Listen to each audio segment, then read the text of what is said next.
사람마다 각자의 음색을 가지고 있습니다. 저는 제 목소리가 썩 좋지 않다고 생각을 합니다. 물론 대다수의 사람이 그렇습니다. 자신의 목소리를 녹음하고 그 목소리를 듣는 것은 좀 별로 내키지 않는 것 같다라는 생각을 갖습니다. 저는 좀 더 제 목소리가 좀 낮았으면 좋겠다는 생각을 많이 합니다. 유찬이가 중저음으로 우리 성경을 읽었듯이 저는 그런 목소리가 참 좋습니다. 근데 김태한 지사의 목소리도 좀 약간의 중저음으로 나옵니다. 그 목소리가 참 부럽습니다. 그렇다고 제가 뭐 어떻게 할 수 있는 것은 아닙니다만 사람들은 저마다의 음색이 있고 특징이 있습니다. 저는 저에게 주어진 이 음색대로 말을 합니다. 만약에 제가 제 음색을 바꾼다면 아마 더 이상한 소리가 나지 않을까 생각을 합니다. 그렇기 때문에 사람들은 자기 자신에게 주어진 것 그대로 살아갑니다. 그것이 싫다라고 해서 억지로 바꾸게 되면 더 큰 불상사가 발생할 수도 있는 것이 우리의 현실입니다. 사람들의 얼굴만큼 사람들의 음색도 다 다르고 사람들이 처한 그 상황도 다 다릅니다. 그래서 우리는 함부로 모든 것을 판단하고 단정 지을 수는 없습니다. 왜냐하면 그 상황이 그 사람에게 있어서 가장 적합한 상황이기 때문에 그렇습니다. 어려움 또한 마찬가지입니다. 당신의 어려움을, 즉 상대방의 어려움을 쉽게 판단할 수 없습니다. 내가 잘 극복했으니 당신도 극복할 수 있어라고도 말하기도 어렵습니다. 내가 실패했으니 당신도 실패할 거야 라고 말할 수도 없습니다. 각자가 주어진 삶의 터전에서 겪게 되는 그 어려움은 다 다를 수밖에 없습니다. 그렇지만 중요한 것은 그 다름 속에서, 그 어려움 속에서 각자의 방식대로 그것을 이겨내고 있다는 겁니다. 우리가 해야 할 일은 그 상황을 보면서 옆에서 격려하고 위로하고 박수 쳐주는 일입니다. 비난하고 당신의 방식이 틀렸다라고 이야기할 것이 아니라 좀 더 좋은 방법을 찾으라고 조언하기보다는 우리는 묵묵히 옆에서 박수 치며 기도하며 격려해 주는 것이 우리의 바른 모습입니다. 왜냐하면 각자의 삶의 자리에서 그에 합당한 열매를 맺기 때문에 그렇습니다. 도종환 선생님의 시가 있습니다. 흔들리며 피는 꽃이라는 제목입니다. 흔들리지 않고 피는 꽃이 어디 있으랴? 이 세상 그 어떤 아름다운 꽃도 다 흔들리면서 피었나니 흔들리면서 줄기를 곧게 세웠나니 흔들리지 않고 가는 사랑이 어디 있으랴? 젖지 않고 피는 꽃이 어디 있으랴? 이 세상 그 어떤 빛나는 꽃들도 다 젖으며 피었나니 바람과 비에 젖으며 꽃잎 따뜻하게 피었나니 젖지 않고 가는 삶이 어디 있으랴? 온갖 비와 바람에 흔들리고 젖은 그 이후에 피는 아름다운 꽃입니다. 마치 이것이 우리의 삶의 모습도 이와 같다라고 생각을 합니다. 우리의 삶도 마찬가지입니다. 우리에게 다가오는 수많은 바람과 맞기 싫은 그 비, 그것을 통해서 우리는 이렇게 우리의 인생을 살아왔습니다. 그리고 그 열매가 여러분에게 주어졌습니다. 그렇기 때문에 우리 모두는 각자에 맞는 성품을 가지고 있습니다. 각자에 맞는 인격을 가지고 있습니다. 많은 여성분들이 좋아하는 선물 가운데 하나가 꽃입니다. 물론 꽃보다 유명한 백을 더 좋아하시는 분도 계실 수 있겠지만 그래도 대다수의 여성분들이 좋아하는 것은 꽃입니다. 여러분 꽃을 받으면 여러분 어떻게 반응하십니까? 아, 참 이 꽃 이쁘다 라고 말씀하십니다. 그리고 두 번째 뭘 하십니까? 냄새를 맡습니다. 저도 꽃 선물을 그렇게 많이 해보진 않았지만 줄 때마다 느낀 건 그겁니다. 아, 이분들이 꽃을 받으면 뭐 이런 거 사왔어 라고 말씀도 하시지만 다들 좋아하십니다. 그리고 나서 꼭 두 번째 하는 행동이 코에다 냄새를 맡는 겁니다. 향기가 있다라고 말씀하시죠. 그런데 만약 제가 이 가짜 꽃을 선물을 했습니다. 어느 누구도 그것을 코에 갖다 대지 않습니다. 냄새를 맡지 않습니다. 그렇지만 진짜 꽃은 냄새를 맡습니다. 왜 그렇습니까? 꽃에는 향기가 있기 때문에 그렇습니다. 우리가 살아가는 삶의 모습도 마찬가지입니다. 우리에게도 향기가 있습니다. 여러분 각자에는 여러분 향기가 있습니다. 뭐 향수를 뿌려서 누리는 그런 향기가 아니라 인생을 살아오면서 삶에 밴 냄새가 있다는 이야기입니다. 여러분에게는 어떤 향기가 납니까? 어떤 향기가 나야 좋을까요? 성경은 두 가지 냄새를 이야기합니다. 생명의 향기와 죽음의 향기를 이야기합니다. 빛의 향기와 어둠의 향기를 이야기합니다. 생명의 향기와 사망의 향기를 이야기하고 있습니다. 여러분은 어떤 향기를 원하십니까? 우리는 성경에 말씀하신 대로 생명의 향기를 낼 수 있는 사람이어야 합니다. 예수의 향기를 낼 수 있는 사람이어야 합니다. 어떤 길을 걸어왔든지 상관없습니다. 내가 편한 길을 걸어왔든지 내가 힘든 길을 걸어왔든지 우리의 몸에는 예수의 향기가 있어야 합니다. 왜냐하면 우리가 그렇게 인생을 살아왔기 때문에 그렇습니다. 어려운 길을 통과하고 지나고 나서 우리는 그것을 이겨낸 그 향기가 있습니다. 마치 꽃들이 바람이 불고 비를 맞아가면서 지내왔던 그 시간을 지나서 그들만이 가지고 있는 그 향기가 있듯이 우리 역시 마찬가지입니다. 수많은 시간을 지내온 우리들에게도 향기가 있습니다. 여러분 그 향기가 생명의 향기가 되기를 원합니다. 그 향기가 예수의 향기가 되기를 원합니다.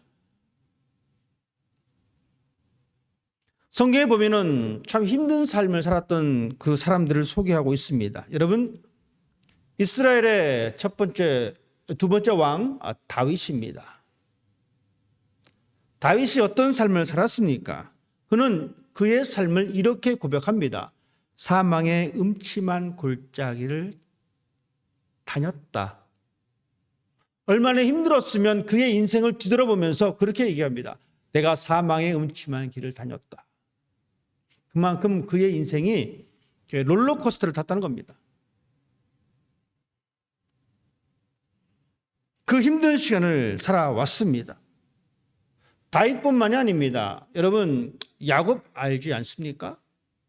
야곱 아버지를 속이고 형을 속였던 이 야곱도 바로에게 이렇게 고백합니다. 내가 130년을 살았는데 험악한 세월을 보냈습니다 라고 얘기합니다. 야곱 역시 마찬가지입니다. 다윗처럼 이 롤러코스터 같은 인생을 살았습니다. 이것이 성경에 기록된 수많은 사람들의 모습입니다. 하지만 이 사람들이 성경에 기록될 수 있었던 것은 성경책에 남아있을 수 있었던 것은 그들이 겪었던 그 롤러코스터와 같은 그 인생을 버텨냈기 때문에 그랬습니다. 이겨냈기 때문에 그랬습니다. 그 고난과 역경을 이겨냈습니다. 그래서 성경은 그 사람들의 일대기를 남겨두고 있습니다. 오늘 성경은 우리들에게 이 고난에 대해서 이야기해 주고 있습니다. 오늘 성경 첫 부분 이렇게 시작합니다. 너희 중에 고난 당하는 사람이 있는가? 여러분 이 고난 모두가 원하지 않는 불청객입니다. 밤중에 집에 침입한 도둑을 반길 사람은 아무도 없습니다. 도둑을 가리켜 우리는 불청객이라고 이야기합니다. 싫어합니다. 도둑이 안 왔으면 좋겠습니다. 우리 집에 아무도 밤에 찾아와서 돈 달라고 내 보석을 훔쳐가는 일이 없었으면 좋겠습니다. 그런데 그런 사람들이 종종 있습니다. 그렇게 싫은데도 불구하고 밤중에 우리 집에 와가지고 돈 달라고 이야기합니다. 가진 보석 달라고 이야기합니다. 벌건 대낮에도 마찬가지입니다. 치안이 불안한 곳일수록 신호등에 걸렸는데 창문 두들기면서 돈 달라고 윽박지는 사람들이 있습니다. 불청객입니다. 고난 역시 마찬가지입니다. 고난은 모두가 원하지 않는 불청객입니다. 우리 식구들이 다 건강했으면 좋겠는데 어느 날 건강하지 못한 일이 발생하기도 합니다. 원하지 않습니다. 하지만 그것이 찾아옵니다. 고난이 올 때에 우리는 그것을 피하고 싶은데 피할 수가 없습니다. 안 왔으면 좋겠는데 그래도 찾아옵니다. 여러분 어떻게 하시겠습니까? 왜 나에게만, 왜 우리 집에만 이런 불행이 있냐라고 하소연하고 한숨 속에 자포자기하면서 살아갈 것인가? 그렇지 않으면 나에게 다가오는 이 불청객과 같은 이 고난, 어려움, 힘듦 이것을 극복해야 할 것인가? 상당히 희망적인 것은 이 고난은 맞서 극복해야 할 상대다라는 이야기입니다. 우리가 일방적으로 당하고만 사는 것이 아니라 이것은 극복할 수 있는 상대다라고 성경은 우리들에게 이야기해 주고 있습니다. 여러분 가정의 불청객은 무엇입니까? 여러분 인생의 불청객은 무엇입니까? 가끔가다 이런 우스갯소리를 합니다. 내 인생에 태클을 걸지 말라라. 내 인생에 끼어들지 말아라. 내 인생의 불청객으로 내 앞에 서지 말라라고 얘기합니다. 때로는 아내가 인생의 태클로 다가올 수도 있습니다. 때로는 남편이 내 인생의 태클로 다가옵니다. 때로는 자녀들이 내 인생의 불청객이 될 수도 있습니다. 정말 안타까운 현실입니다. 함께 사랑해야 할 그 가정의 모습이 서로가 불청객으로 다가온다면 얼마나 불행이겠습니까? 이 불행을 극복하지 못하면 그 가정은 해체됩니다. 하지만 이 불행을, 이 고난을 극복한 가정은 더 단단한 가정으로 만들어지게 됩니다. 여러분, 이 고난이라고 하는 것, 어려움이라고 하는 것, 힘듦이라고 하는 것은 바로 이겁니다. 우리의 삶의 어깨를 짓누르는 무게와 같습니다. 아버지로서, 남편으로서 어깨에 짓누르는 그 무게, 아내로서, 어머니로서 어깨를 짓누르고 있는 그 무게, 부모로서 감당해야 할 그 무게, 여러분 이것은 그 모두가 가지고 있습니다. 어떤 사람들은 대인관계 속에서 참 힘들 때가 있습니다. 만나는 사람, 만나고 싶지 않은데도 불구하고 만나야 되는 그 관계 속에서 다가오는 이 어려움이 분명히 존재합니다. 어떤 집은 재정적인 문제가 고난으로 다가옵니다. 젊은 사람들은 앞으로의 진로와 직업 때문에 어깨가 늘 축 처져 있습니다. 여러분 이것이 우리가 살아가는 삶의 모습입니다. 늘 우리는 항상 이 문제를 안고 살아갑니다. 하지만 이 문제를 대하는 우리의 자세가 어떠해야 하는가? 우리가 어떻게 신앙 안에서 이 문제를 극복할 수 있을까? 이것이 우리가 찾아야 될 질문이고 또한 해답이기도 합니다. 오늘 본문은 그 고난 가운데에 병든 것에 대한 아픔에 관한 것을 지적해 주고 있습니다. 너희 중에 병든 사람이 있느냐? 즉 사람들 중에 건강 문제로 인해서 고난받는 사람이 있는가? 고통받고 있는 사람이 있는가라는 것입니다. 그리고 이어서 그 해결점을, 그 대안점을 제시하고 있습니다. 그는 교회의 장로들을 청할 것이요. 그들은 주의 이름으로 기름을 바르며 그를 위하여 기도할지니라. 여러분, 고난을 왜 극복하고 정복해야 할 필요가 있을까요? 그 고난 앞에 그냥 무기력하게 살기를 성경은 원하지 않습니다. 고난, 이것은 개인적인 문제로 생기기도 합니다. 어떻습니까? 여러분 스스로가 여러분의 건강을 소홀히 하게 생각한다면 그것 때문에 이 건강에 어려움이 여러분 앞에 발생할 수도 있습니다. 여러분의 마음을 잘 조절하지 못하고 다스리지 못하면 마음속에 일어난 끊임없이 갈등 때문에 여러분의 인생을 무겁게 할 수도 있습니다. 여러분이 돈 관리를 잘 하지 못해서 돈 관리에 실패해서 재정적인 문제가 여러분의 삶을 억누를 수도 있습니다. 이것은 여러분 보세요. 여러분 스스로가 여러분의 개인적인 문제를 잘 해결하면 극복할 수도 있습니다. 하지만 그것만 있는 것이 아닙니다. 예상하지 못한 사건이 생기는 경우도 있습니다. 내가 아무리 조심해도 우리 앞에 다가오는 고난도 있습니다. 갑작스럽게 발생하는 교통사고라든지 내 의지와 상관없이 벌어지는 커다란 사건이라든지 이것을 통해서 오는 고난이 있습니다. 또 마지막에는 사탄이 주는 고난이 있습니다. 악한 영은 우리들에게 고난을 줍니다. 여러분 하나님을 그렇게 잘 믿었던 욥을 생각해 보십시다. 하루아침에 그는 모든 것을 잃어버렸습니다. 가족도 완전히 해체됐습니다. 재산도 모두 날아가 버렸습니다. 건강도 다 잃어버렸습니다. 사단이 주는 고난도 있습니다. 개인적인 고난이라든지 외부적인 환경에 의해서 주어지는 고난이라든지 사단이 주는 고난이라든지 여러분 우리는 이것을 극복하고 정복해야 합니다. 성경은 우리들에게 그것을 말해주고 있습니다. 여러분의 삶을 짓누르고 있는 수많은 문제들을 그냥 그러려니 하고 받아들이라라고 말하고 있지 않습니다. 어떻게든 그것을 이겨내라라고 말하고 있습니다. 이겨내는 방법을 오늘 성경은 우리들에게 분명히 제시하고 있습니다. 너희 중에 병든 자가 있느냐? 그는 교회의 장로들을 청할 것이요 그들은 주의 이름으로 기름을 바르며 그를 위하여 기도할지니라. 믿음의 기도는 병든 자를 구원하리라. 믿음의 기도는 고난받고 있는 그 자리를 벗어날 수 있다라고 우리에게 말씀하고 있습니다. 그렇기 때문에 우리가 해야 할 것은 기도입니다. 믿음의 기도입니다.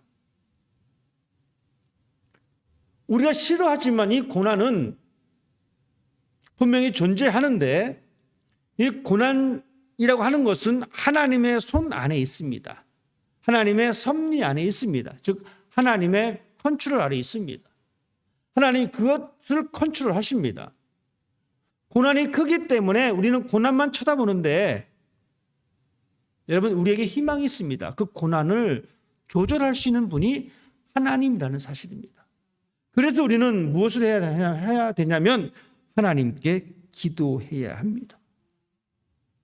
그리고 그 고난을 통해서 하나님께서 나에게 원하시는 것이 무엇인지 다시 한번 생각을 해야 합니다. 내가 원치 않는 이 고난이 나에게 있습니다.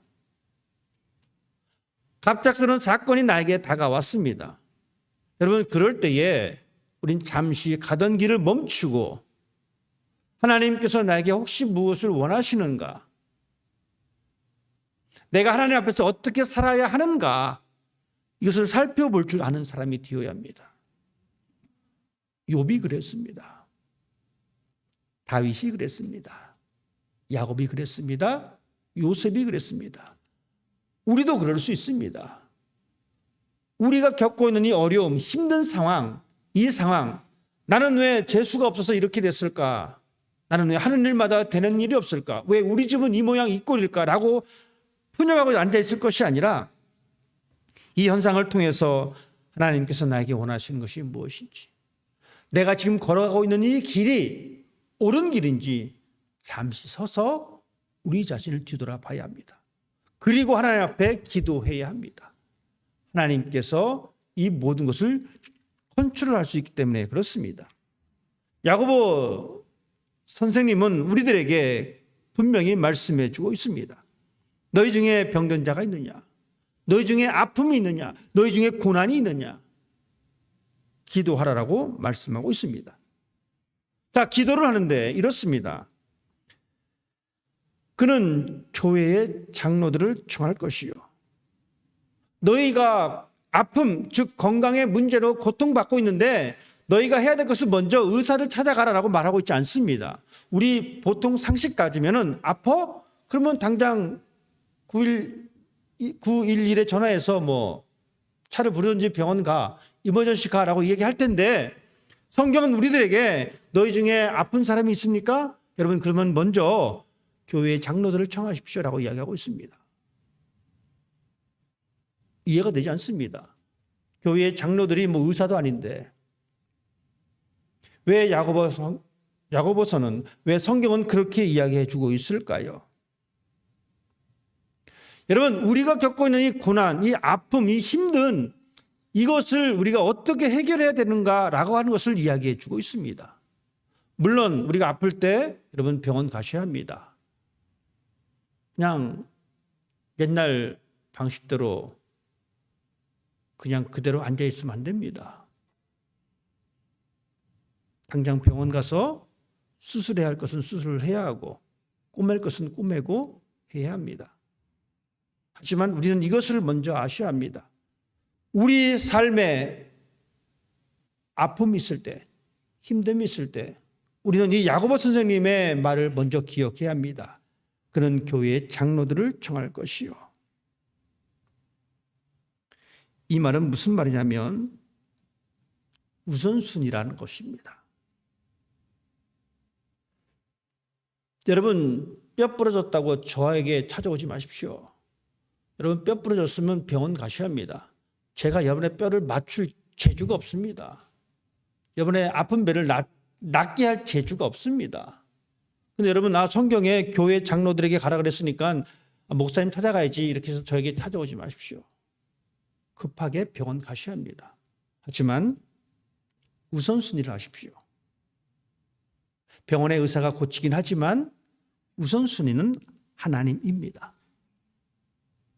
우리는 그 사실을 놓칩니다. 내 인생의 우선순위는 하나님입니다. 여러분의 우선순위는 하나님이셔야 됩니다. 그것이 바로 성경이 여러분에게 요구하는 말씀입니다. 내가 아픕니다. 물론 여러 가지 이유로 아플 수가 있습니다. 정말 내가 음식을 잘못 먹어서 급체할 수도 있습니다.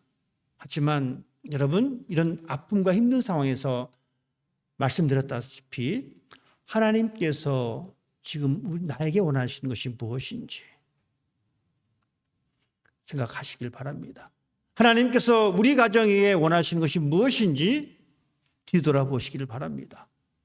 분명한 것은 하나님은 나의 이 아픔을 통해서조차도 역사하십니다. 하나님은 우리 가정의 힘듦조차를 통해서도 하나님께서는 하나님의 의를 드러내십니다. 단지 우리는 그것을 잘 모를 뿐입니다. 잘 모르니까 화가 나기도 하고 그렇습니다. 하지만 분명한 것은 하나님은 우리를 그냥 아무 계획 없이 이 땅에 보내지 않으셨습니다. 하나님은 분명하게 우리에게 계획을 가지고 계십니다. 그리고 우리를 특별한 존재로 우리를 세워주셨습니다. 오늘 성경은 우리들에게 그렇게 말씀하고 있습니다. 너희 중에 병든 자가 있느냐? 그는 교회의 장로들을 청할 것이요. 그들은 주의 이름으로 기름을 바르며 그를 위하여 기도할지니라. 여러분 우리의 신앙도 마찬가지입니다. 우리는 한 개인이 아닙니다. 이 그레스 교회 공동체는 한 개인이 아닙니다. 우리의 아픔을 이 공동체 앞에서 함께 나누고 기도하는 그 모습을 성경은 원하고 있습니다. 함께 기도하는 것. 마치 내일처럼 기도하는 것. 어느 누구가 아픔이 있다면 그 아픔을 위해서 내일처럼 기도하는 겁니다. 이것이 바로 교회 공동체의 올바른 모습입니다. 성도의 교제가 기도로서 시작된다라고 말씀 누누이 드립니다. 왜 그렇습니까? 우리는 하나님 안에서 한 공동체로 묶여있기 때문에 그렇습니다. 남의 일이니까 알아서 하겠지 라고 내버려두지 말기를 바랍니다. 남의 일이니까 내일처럼 기도하셔야 합니다. 그냥 입방아에 오르는 가십거리를 내일처럼 떠드는 것이 아니라 다른 사람의 아픔을 내일처럼 생각하고 함께 기도하는 겁니다. 이것이 바로 교회가 해야 할 모습입니다. 우리는 이 일을 소홀히 하고 있습니다. 그렇게 해서는 안 됩니다. 우리는 우리 아픔을 교회 앞에 내려놓고 함께 기도하는 공동체가 되어야 합니다. 왜 그렇습니까? 함께 기도함을 통해서 하나님께서 개입하시기 때문에 그렇습니다. 하나님은 우리의 기도를 외면하지 않으십니다. 우리의 아픔을 외면하지 않으십니다. 또한 성경은 말하기를 이렇게 말하고 있습니다. 믿음의 기도는 병든 자를 구원한다. 믿음의 기도는 아픈 사람을 낫게 한다는 겁니다. 마음이 아픈 사람을 낫게 한다는 겁니다. 관계가 깨진 그 관계를 회복시킨다라고 말씀해 주고 있습니다. 여러분, 믿음의 기도입니다. 우리가 다 기도를 드립니다. 그러면 과연 어떤 것이 믿음의 기도입니까? 두 마음을 갖지 않는 겁니다. 기도하고 될까? 이러한 마음이 아닙니다. 이 믿음의 기도라는 것은 간절한 기도입니다. 그런데 어떤 사람들은 이 간절한 기도를 왜곡하고 오해하는 사람들이 있습니다. 막 금식을 하고 하는 기도가 간절한 기도라고 생각을 합니다. 어떤 사람들은 큰 소리로 기도해야지만 그것이 간절한 기도라고 생각하기도 합니다. 또 어떤 뭘 지각한 목사들은 헌금하면서 기도하라라고 이야기합니다. 그래야지만이 그 기도가 간절한 기도다라고 얘기합니다. 여러분, 절대 그런 말에 속지 마십시오. 그런 것이 간절한 기도가 아닙니다. 큰 소리로 기도한다고 해서 간절한 기도고, 금식을 하면서 기도한다고 간절한 기도고, 헌금을 드리면서 기도한다는 것이 간절한 기도가 절대로 될 수가 없습니다. 성경 어느 곳에서도 그렇게 나와 있지 않습니다. 대신에 이런 모습은 있습니다.